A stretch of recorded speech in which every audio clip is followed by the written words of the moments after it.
All right, sorry about that. For purposes of the recording, this is the presentation about emergency and disaster benefits, CalWORKs, and I will be talking about some CalFresh as well, because CalWORKs students also receive CalFresh. And so we were going through CalWORKs Immediate Need, and you can see the first criteria on the slide. The last one is that the need cannot be met by another community organization, and the exceptions there are important. So for example, if somebody is able to go to a food closet and get some food, that doesn't preclude them from being able to get CalWORKs Immediate Need. So it's everything except food and shelter. Those are the only other community needs met by another community organization that are considered. And so what people can get is a $200 advance on the first month's grant. They can get the full grant within 3 days if there's an eviction notice. And if immediate need is issued, the full application is processed within 15 working days instead of the normal 45 days. So this is for folks who, are certainly in emergency situations. Expedited food stamps, CalFresh, is the equivalent on the CalFresh side. And this is folks are eligible to receive CalFresh in 3 calendar days. If the applicant has less than $150 in gross monthly income and has less than $100 or less in resources, that's the first criteria, or their monthly housing costs for the month are more than their liquid resources and gross income for the month.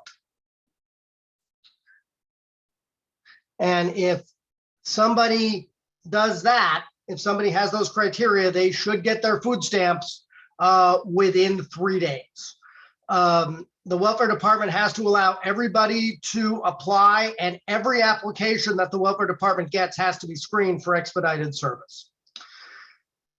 And importantly, the only verification that is required is proof of identity and work registration, nothing else. Work registration happens automatically. And so the only thing that the welfare department can require for verification is proof of identity, nothing else. If the welfare department is asking for anything more than that, they are wrong. And if somebody doesn't have proof of identity that they can provide, then the county is required to use collateral contacts to talk to people to verify identity. And they cannot delay expedited food stamps while obtaining other verification. This has been a big problem, particularly in COVID times, that many counties have gotten very far behind in their processing of expedited CalFresh. And so we've seen a lot of issues with this. I can tell you a lawsuit was recently filed against Los Angeles County. I can tell you we are negotiating with Sacramento County to try and fix a really serious problem in Sacramento about how far behind they are with their expedited CalFresh. And so it is, if people don't get their CalFresh within 3 days, then they should be getting expedited. It is well worth talking to the welfare department about that, or talk to legal services advocates in your community to refer clients there, because quite possibly somebody is looking at it. Allison asks, is there a standard application processing time across counties if not immediate need? Yes, there is. For CalWORKs, it's 45 days. For CalFresh, it's 30 days. And I can tell you, just as a flag, if you happen to be in this county, the other county that is really having a lot of problems for sure is Sonoma, is super, super far behind. And I know people are looking at the problems that Sonoma County is having.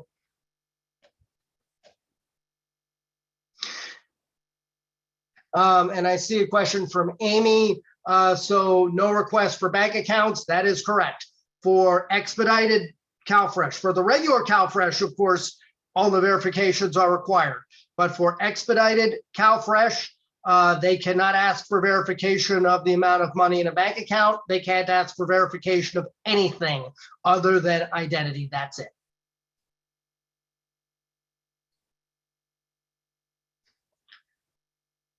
The next thing I want to talk about is the various housing programs that are affiliated with the CalWORKs program.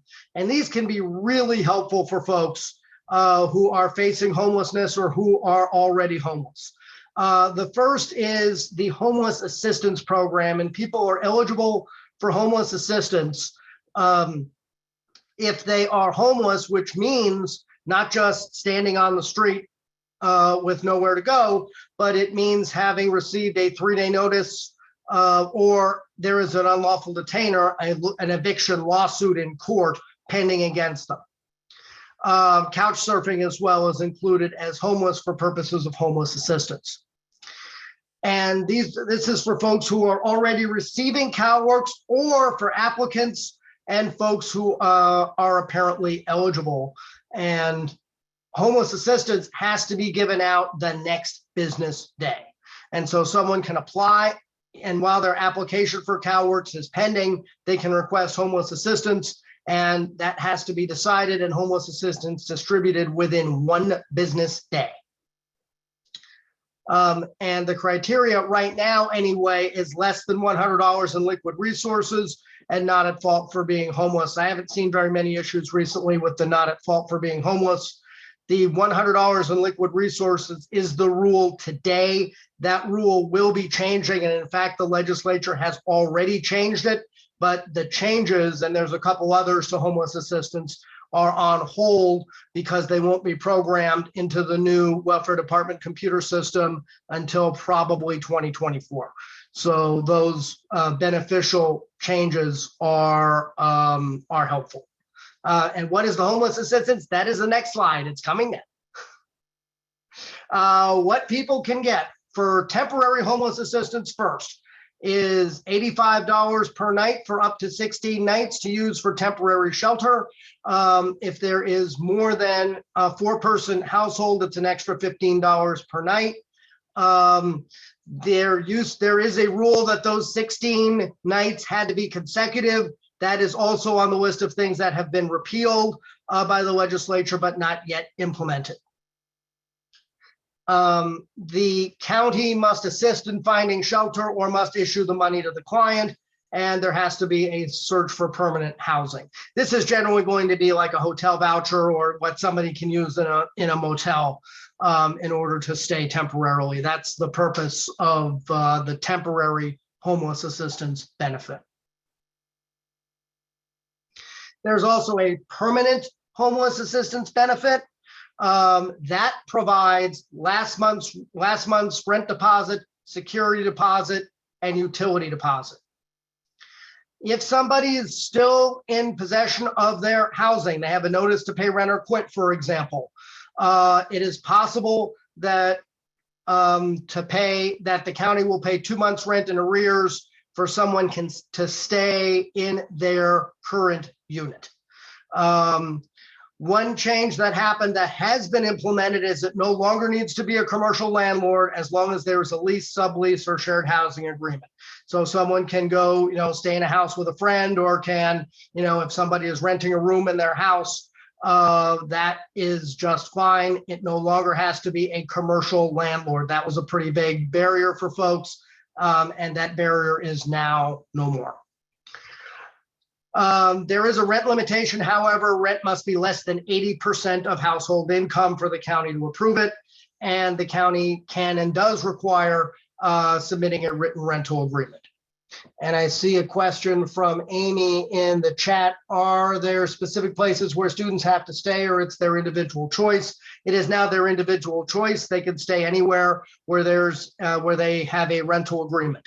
For a while, previously, there had to be a rental from a commercial landlord, which essentially meant an apartment complex, but that limitation no longer exists. So it can really be anywhere as long as there is a rental agreement for the premises.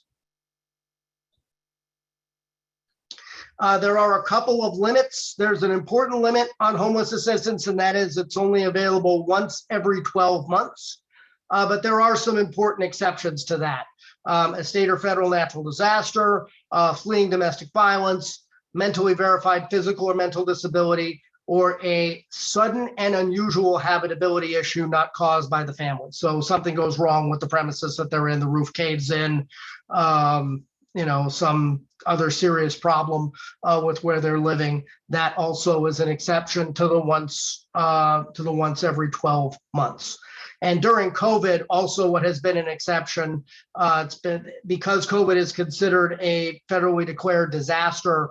If people have had to leave their home to go into quarantine because of COVID, that has also been a basis for temporary homeless assistance to get, say, a hotel room for somebody who needs to quarantine away from their family. That is something that homeless assistance has covered.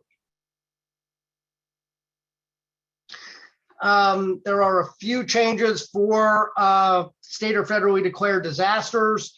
There is good cause for failure to not do the housing search. They can waive the initial 3-day limitation, and there is no more limit. There's not a limit on the number of times that people can receive it for different disasters. So, for example, if somebody has a wildfire and then 6 months later there's an earthquake or something, they can get it twice. There are a couple of special categories of homeless assistance. One is family reunification cases, and this is for folks who have whose children have been taken to foster care or removed by CPS for some other reason, and there's a juvenile court case going on. Homeless assistance can be used to assist with family reunification for folks. One of the barriers to reunification is not having housing, and having housing is necessary for family reunification. Then folks can get homeless assistance for that. I mentioned already a couple of changes because of COVID. This is allowing the full 16 days to be issued all at once, waiving the 3-day verification requirement of homelessness, good cause for not completing the housing search, exception to the once in a lifetime per limitation per year because of disaster. And then also not applying in person and allowing an e-signature or verbal attestation, and allowing a sworn statement for not providing paper verification. And those changes for COVID, those are still in effect and will be until the disaster is declared to have ended. I want to flag one other type of homeless assistance, and this is a special type of homeless assistance for persons fleeing domestic violence and applying for CalWORKs. They can get up to 32 consecutive days of homeless assistance, and they can be eligible even if they have not spent a night being homeless. And the advantages are do not count the abuser's bank account or a joint bank account with the abuser, and there's no housing search requirement. This special domestic violence homeless assistance is only available once in the client's lifetime, however, and it's provided in 16-day increments.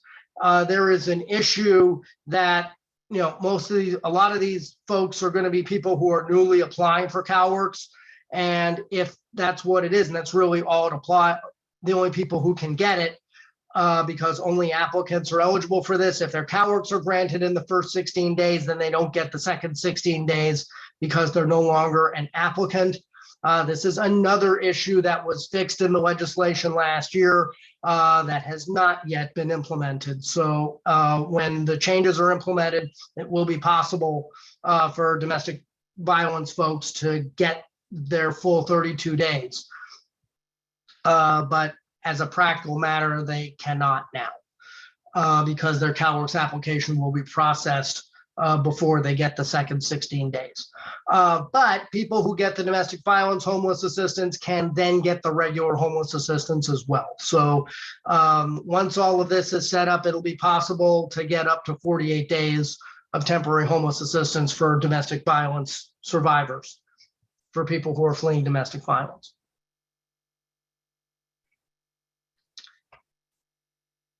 There is another homeless and housing program that is linked to CalWORKs. It's called the Housing Stabilization Program. And The difference with housing stabilization is it can be used to pay rent on a new property or a current property. Homeless assistance is only for security deposit and last month's rent. Housing stabilization can be for ongoing rent. And because of a change in the law last year, it can now be to stay in place at a current property. And no longer does somebody have to actually be homeless on the street. Someone can be at risk of homelessness and be eligible for the housing stabilization program. What is very different about this program is each county does it their own way. Each county has their own individual plan for how they do the housing stabilization program. And so what every county provides is different. And so when you're dealing with the housing stabilization program, you'll need to look at the county's plan and what their policy is to see what is possible that clients can actually get. And actually, I see I made a mistake copying this. It says must be actually unhoused to be eligible. That has changed now. That is no longer true, and I am deleting it right now. The legislature fixed that problem last year, and I forgot to remove that from the slide. So that is no longer true. One issue also has been an interpretation of the rent maximum. Some counties have interpreted the rent maximum as 40% of the client's income, and that has made it very difficult for folks to find housing that the housing stabilization program will cover. Counties interpret that differently. Like I said, each county has their own plan, and each county provides something different for the housing stabilization program. And so you just need to work with your county, and hopefully clients can get what they need from this program. There is a limited amount of funding per county for it, so it is possible at the end of the year that counties can run out of money. The funding has increased a couple of times, so hopefully that won't happen anymore, but it's not impossible.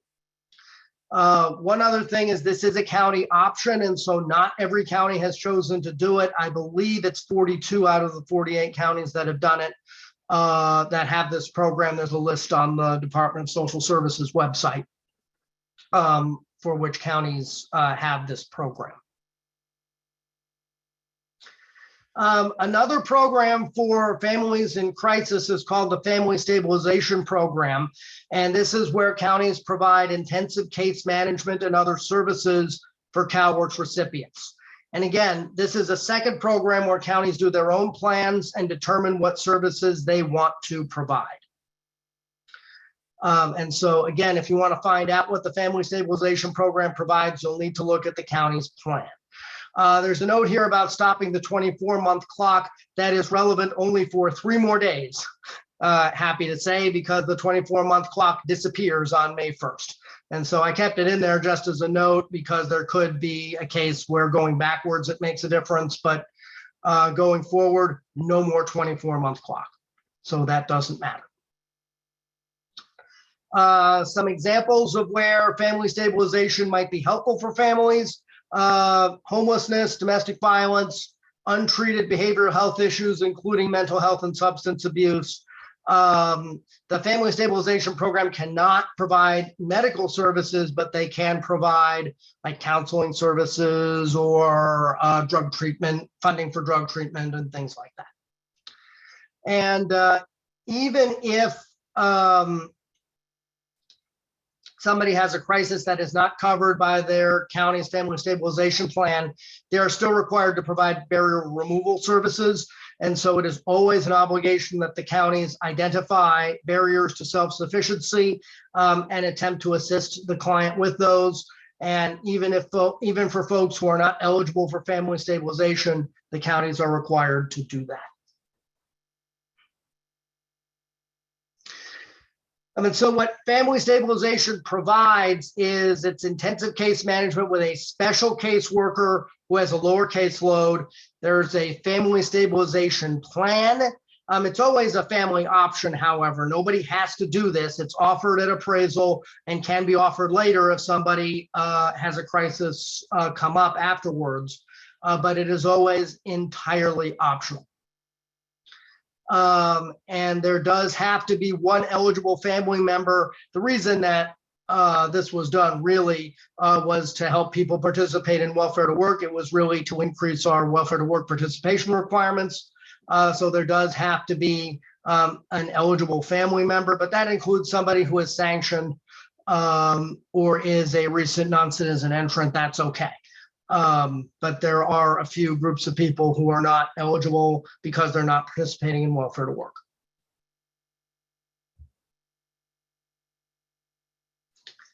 And examples of things that can be provided are treatment for family members if that situation interferes with the ability to participate in welfare to work, intensive day treatment, non-medical outpatient drug treatment, emergency shelter, movement to transitional housing, rehabilitative services, substance abuse or counseling and treatment. I have seen counties use family stabilization funds to also assist with finding housing. I know one county in particular that does that. So they sort of combine their homeless assistance and family stabilization as a way to help pay for housing. I know, like I say, I know at least one county that does that.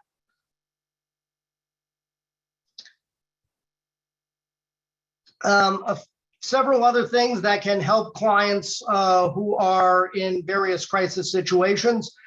Something called non-recurring special needs. And this is probably a little broader than folks who are in crisis, but helpful for people with various issues. If somebody's shelter is destroyed or uninhabitable, it's up to $600 to assist with that. Is one example. People have to have less than $100 in liquid resources, and it has to be a sudden and unusual emergency with a plan to spend the funds. People do need to be told about this program. Examples of what the $600 can be used for is shelter if someone is not eligible for homeless assistance, say it's the second time that they would need it in a year, for example, or some other reason that they're not eligible. It can be used for the actual cost of replacing items, repairs to homes, moving and storage costs, security deposits, or utility hookups. Again, $600 is not all that much, but it is helpful for folks who are in the situation where their shelter is destroyed or uninhabitable. There is a program called diversion, and this is really so folks don't go on to CalWORKs. It's a one-time payment for folks to avoid needing to go on to CalWORKs.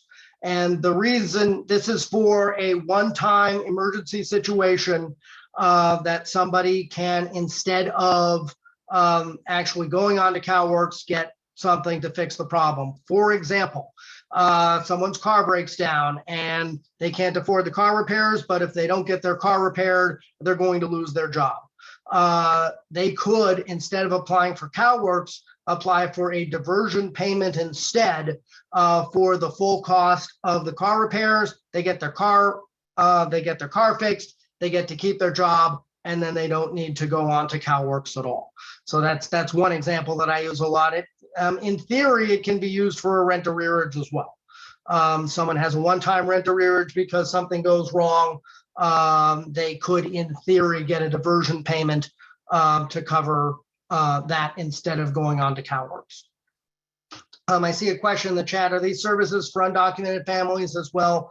Unfortunately not, Maria. Someone does have to be eligible for CalWORKs, and folks who are undocumented are not eligible for CalWORKs. And by that, I mean completely undocumented. Several categories of non-citizens can be eligible for CalWORKs. And if they are lawfully in the United States, then we need to look at what their immigration status is to determine their eligibility.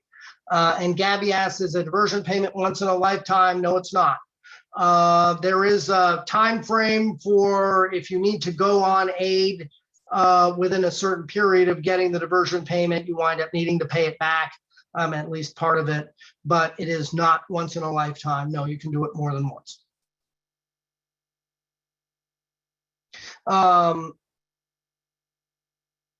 When you say it's, okay, good. And here's another question. Is there an income limit for someone who needs help with diversion? Yes, there is. The income limit is under 200% of the federal poverty level. And the maximum that somebody can get is $5,000. That's what it is now. There actually, during COVID, there was a temporary increase in both the income limit and the maximum payment to help people with COVID-related emergencies, but that has expired now.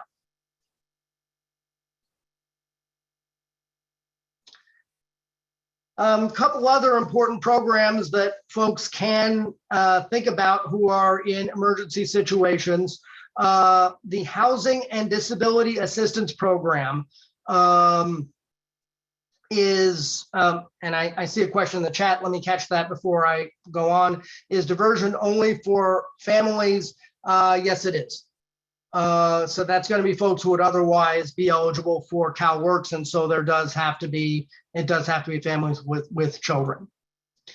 And Charette says the children of undocumented families qualify for certain benefits, but not 100% if it's for CalWORKs. Well, there may be some benefits that are available for undocumented folks, not very many though, and certainly not CalWORKs.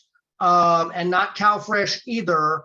That said, the state is working on it now. There is a program, an expansion of the California Food Assistance Program to undocumented persons that has been passed by the legislature that DSS is working on implementing now.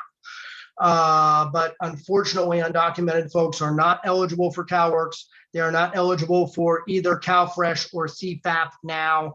California Food Assistance Program. They are not eligible for SSI or for the Cash Assistance Program for immigrants. There are a few small categories of Medi-Cal that undocumented folks are eligible for, and that's it. Some counties have created their own Medi-Cal programs, Medi-Cal equivalent programs, health programs for undocumented folks. I know Sacramento's one of them, but that's about it. The Housing and Disability Assistance Program. This is not a CalWORKs program as such, but it is something that is potentially available. This provides both housing and disability advocacy for persons with pending SSI applications. And SSI is the Federal Supplemental Security Income Program. That's the federal program for severely disabled folks. Severely disabled, low-income folks. For folks who have worked 40 quarters in their life, they would get the federal Social Security Disability Insurance Program. And in theory, HDAP, the Housing and Disability Assistance Program, would be available for them too. And HDAP can use their funds for shelters, motel leases, or other interim housing while people have their SSI application pending. Most counties also use their money to contract to provide legal assistance for folks with their SSI applications.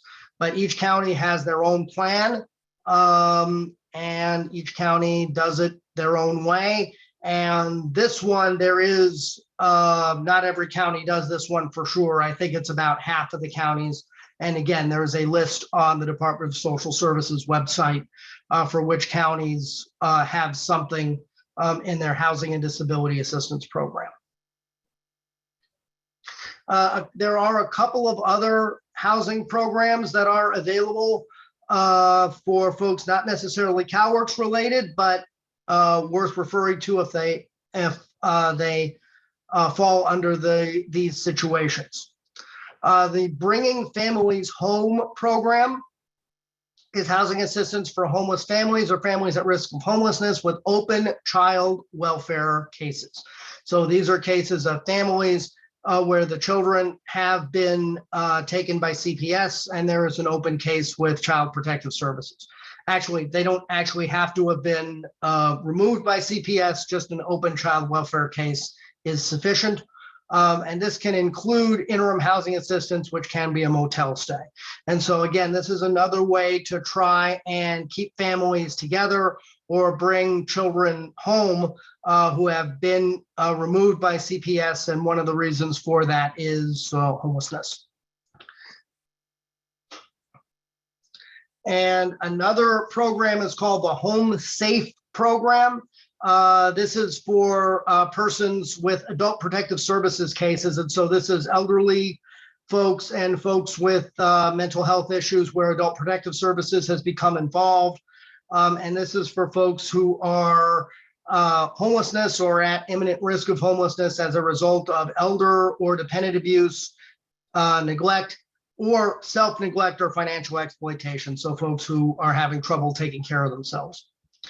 There are at this point 24 counties who are involved in the Home Safe program, and that one is done through the County Adult Protective Services Office.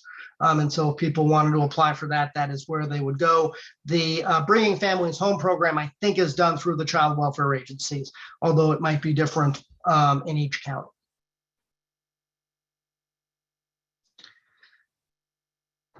So the next thing I want to talk about is disasters. And one of the triggers for me for suggesting this presentation is we have seen so many disasters in California, particularly so many fires. It's affecting everybody, and I'm sure that it is affecting your students as well. And so I wanted to flag and discuss some of the ways that CalWORKs can work when there are disasters. The first thing is the general rule for evacuees is if the either applicant or recipient is unable to obtain verification because of a disaster, the county is required to accept the evacuee's statement signed under penalty of perjury for any verification until the verification is available. The disaster has subsided. Diversion is another option for folks who are in disaster situations that might actually work better for them because they can get a larger amount at one time. And it's important for CalWORKs and for CalFresh too that other disaster relief benefits are excluded as income. So someone can get their FEMA benefits or get any other disaster related benefits that they receive, and those do not count for CalWORKs. So the CalWORKs recipient is not penalized by getting their FEMA money or whatever else they might be able to get. The county is required to accept the written statement of residency for when somebody has fled for evacuees. Various resources should be considered unavailable because of the disaster. So for example, if somebody has to leave and isn't living in their house, but the house is been evacuated because of a fire, it shouldn't be considered an available resource for somebody. Or if it's impossible to get to bank accounts or some other resources, those should be considered unavailable for purposes of CalWORKs. And then there should always be an evaluation for good cause for non-participation in welfare work. Somebody has to leave their job, somebody can't go to school because they've been required to flee a wildfire. That should be good cause for non-participation in welfare to work.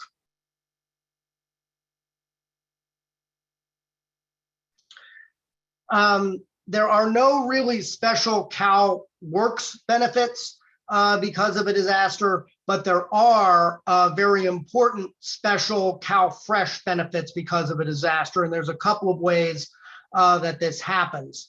The first is a different program called Disaster CalFresh, and this is available for federally declared disaster areas, or if there's a lesser disaster that disrupts commercial channels of food distribution. It's a bit of a funny process. The counties have to ask the state for authorization to do a disaster CalFresh program.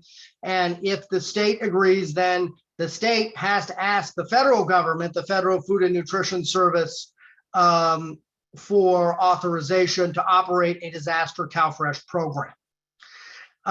If for some reason the county office is not available, say the county office, the county welfare department has also been evacuated because of the disaster, then it is possible to use California Office of Emergency Services disaster relief offices to distribute disaster CalFresh.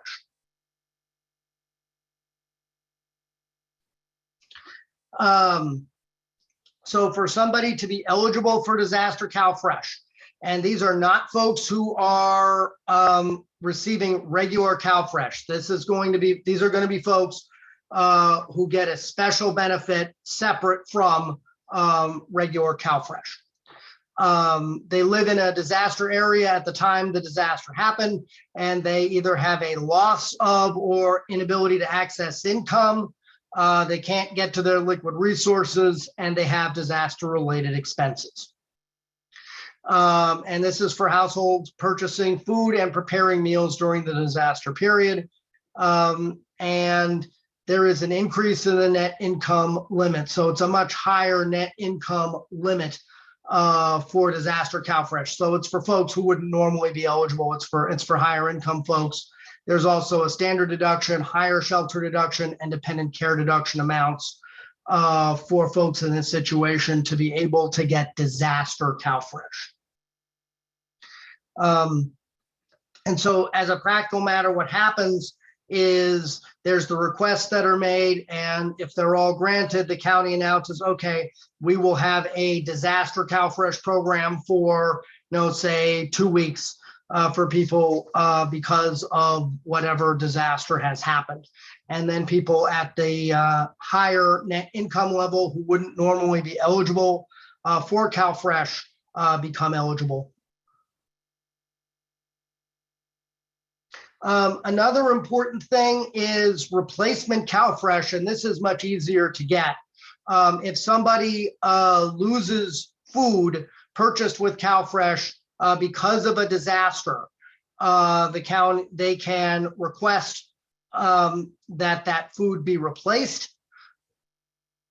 And there's a special form to do that, to be able to get more food stamps to replace food that is destroyed because of a disaster. Also, as part of that, the counties do announce that they are doing replacement CalFresh, or that they're doing replacement CalFresh programs. And whenever there's a big disaster, you'll see that the state comes out with letters designating what the disaster areas are, and when there can be requests for replacement food, as well as disaster CalFresh.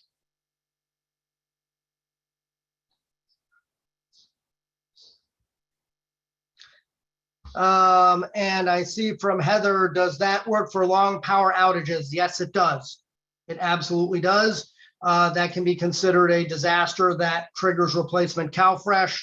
I can think of at least one situation where it happened. Nevada County did that when they had their big power outage a couple of months ago. I think Nevada County has had to do it twice because of power outages there. A couple more things I want to flag. There is a program called Recurring Special Needs, and this isn't necessarily for families in crisis as such, but it is for folks with unusual circumstances and can really be helpful for them. It's a payment for unusual circumstances that happen more than 2 months of a year. It includes therapeutic diets, so people who need a special diet because of a disability. It can include medical transportation to travel unusual distances or travel daily for medical treatment. It's only 12 cents per mile, and I would flag here that Medi-Cal should be covering that as well. Folks should not need to be resorting to recurring special needs to get that special medical transportation. But if for some reason there's a Medi-Cal issue and somebody needs it faster than the Medi-Cal issue can be worked out, there is this recurring special needs program that can help with medical transportation, special medical transportation. It includes special laundry services when linens need to be changed more than usual for medical reasons. It can include housekeeping services when housekeeping cannot be done without charge by anyone in the household. Special telephone services or equipment such as special telephones for hearing impaired persons, and also excessive utility costs because of a disability. Somebody needs their heat super high because of a disability, or needs air conditioning on at a high level consistently. For example, again, because of a disability, that can be a recurring special need, and there can be CalWORKs assistance with that. I also want to flag welfare to work exemptions because, again, these are for folks who are in some difficult situations, and because of those situations are not able to participate full-time in welfare to work. And when people are in these situations, it is always worth it to consider requesting an exemption from welfare to work. It also stops the time clock in addition to people not being required to participate.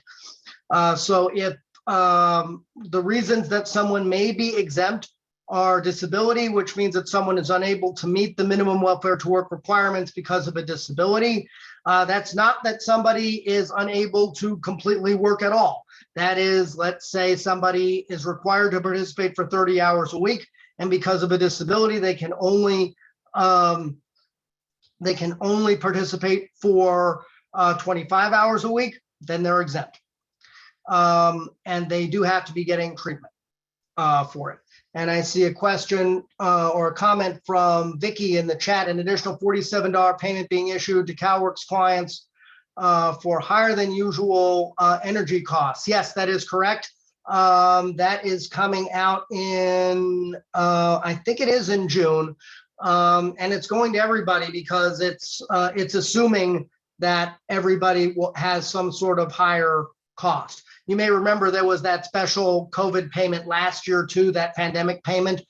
This is a second pandemic payment that is going to everybody. And I believe Vicky has it right that it will be $47 for everybody. Let's see, hold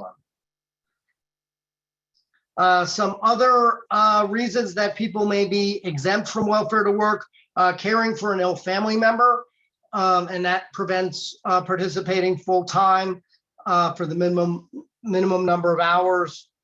A non-parent caretaker relative of a ward of the court or a child at risk of foster care. So someone has to take in a child because of the situation and they are at risk of foster care, they can be exempt. Parents of a child under 23 months, and that is once in a lifetime only. So that's a choice that people need to make, whether for, say, their first child, they want to use that exemption and then not have it for future children, or whether they want to save it because they think they'll have additional children. It's a terrible choice for people to have to make, but it's what the law is. And then finally, living in Indian country with over 50% unemployment, and actually the new list just came out about a month ago of areas in California where that applies.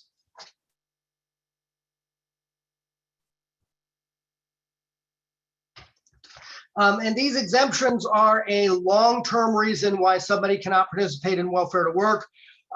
For much shorter term things, a short-term illness or court appearance, death in the family, something like that, there can be good cause instead of an exemption. And what the exemption means is that the month does not count towards the time on aid clock. I mentioned the 24-month clock. Again, that's only going to be for another 3 days, but someone could reapply based on an exemption. And if somebody has reached their going to be 60-month clock starting May 1st, it is possible to request a time limit extender instead. And the criteria for a time limit extender that is getting longer than the 60 months are pretty much the same as for the exemptions. There's a few other things, but in general, the rule is pretty similar. So if somebody meets the exemption criteria, but they've used their 60 months, they should ask for a time limit extender so that they can get back on aid for the duration of the condition that allows for that. And I see another question. Do we know if a parent can participate in the welfare to work program if they are exempt due to a medical condition? Absolutely, yes. Vicki is absolutely right. Someone can volunteer to participate. And those folks, if they are volunteering, are entitled to supportive services. And we've had some issues with counties not doing that, but absolutely those folks are entitled to supportive services as an exempt volunteer participating in a welfare to work activity. And I see, is caring for an ill family member exemption only for sick member living in the same household? Not necessarily, no. I don't think so. It is caring for an ill family member. It does not, I do not believe it has to be a member of the assistance unit. I think if you need to care for, an ill parent who is not part of the assistance unit, I think the exemption applies for that too. Just as an example.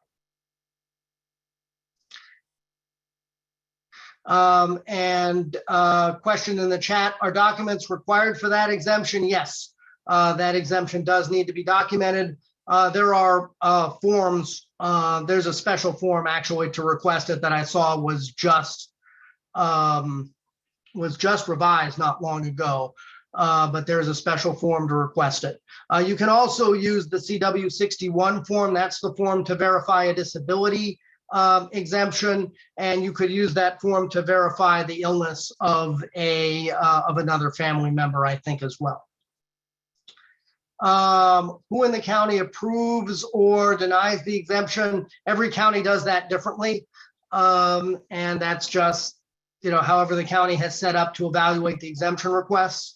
There is a form to request an exemption, and it's probably a good idea to use that form so that the county recognizes it as an exemption request. And if you request an exemption and don't get an answer, then request a hearing to force them to give an answer to evaluate the exemption request. And a note here that it is possible to get a retroactive exemption to prove if the basis of it is proven and all the requirements of it are met. So if somebody should have been exempt and was not, it's possible to get those months retroactively unticked based on the fact that somebody should have had an exemption. And a note here that you do need that people can use the CW61 form or an equivalent. It doesn't have to be the same form. There does have to be compliance with treatment, and counties can review that status at least annually. And so even if there's a disability that's never going to end, the county can require a new CW61 form or an equivalent statement from a doctor annually. And I see, let me add one more disaster thing here that I should have included. A note about unemployment insurance benefits. There is a special disaster unemployment insurance benefit for folks who are unable to work because of a disaster. And if the Employment Development Department designates availability of disaster unemployment insurance, the difference with that is it does include self-employed persons, whereas normally unemployment insurance does not. So people who are unable to do their self-employment, say they own a business and their business is destroyed or they can't reach the business because of a disaster, they would be able to get disaster unemployment insurance benefits. And so that's something else that would be available to folks. And I see something in the chat. I see a long chat from Amy. So give me a moment. If you know more about housing for single parents on CalWORKs, I can't keep track of.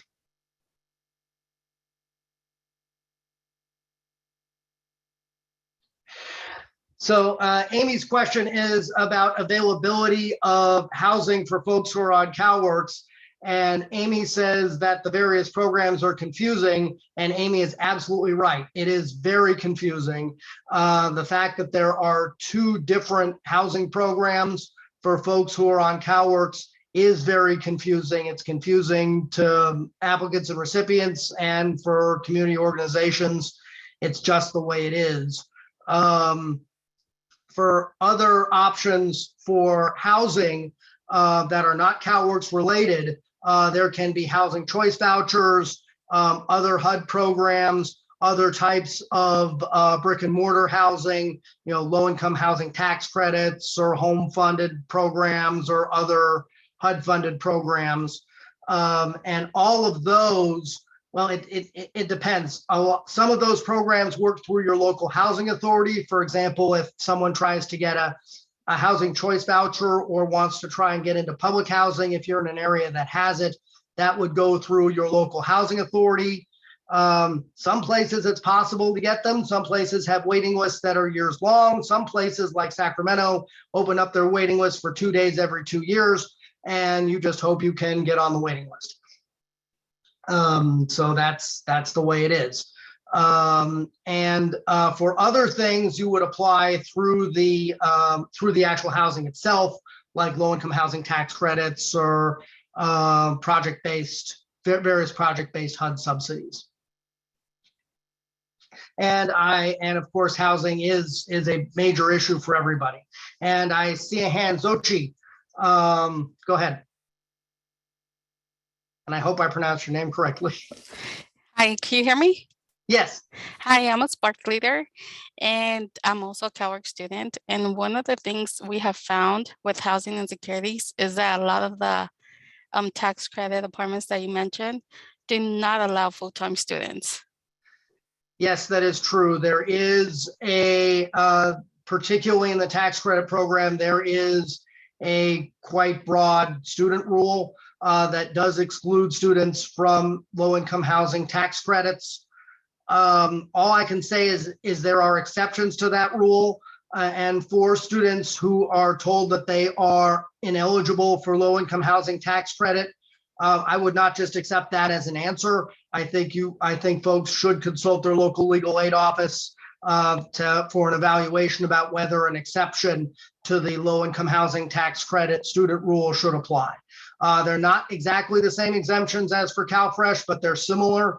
And I know I've had a couple of cases where I've had big fights with low-income housing tax credit providers about that. So, I mean, it may be that students are ineligible, but it's worth taking a closer look at it.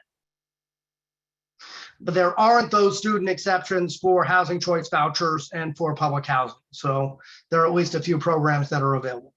Heather. I live in a low-income housing facility that does not allow just any family to send one person to school, but if you're a single parent, you can go to school and live in the space.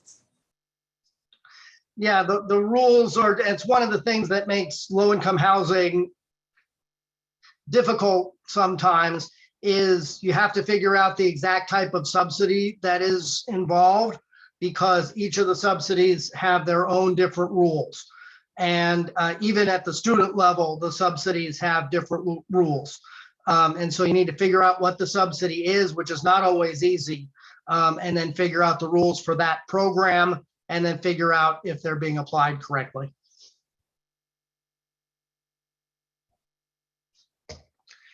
And I see a note in the chat from Vicky that the Santa Ana Housing Authority is opening their waiting list in May. So for folks in that area, that is something to tell people about.